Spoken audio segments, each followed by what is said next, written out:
দুনিয়াতে যত অদ্ভুত অদ্ভুত প্রশ্ন সব আপনি মুসা আলাইহিস সালামের মাথা থেকে পাবেন। বিভিন্ন বিষয়ে আল্লাহরে প্রশ্ন করতেন। সাইয়েদনা মুসা আলাইহিস সালাম আল্লাহরে বললেন, আল্লাহ আপনি আমার এমন একটা জিকির শিখাইয়া দেন যে জিকিরটার শব্দ আপনি আর আমি ছাড়া কেউ জানবে না।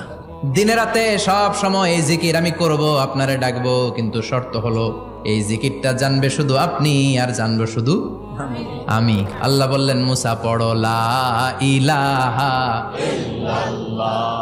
মুসা আলাইহিস সালাম কয়, মাবুদ এটা তো জাতীয় জিকির, সবাই জানে। আমি তো চাইছি এক্সেলেন্ট একটা জিকির, কারো কাছে নাই, শুধু আমি জানবো আর আমি পড়বো।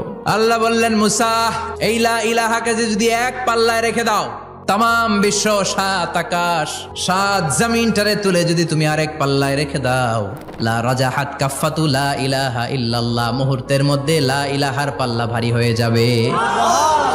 ও মুসা, তুমি যতই এক্সক্লুসিভ জিকির চাও, লা ইলাহার চেয়ে দামি জিকির আমার কাছে নাই।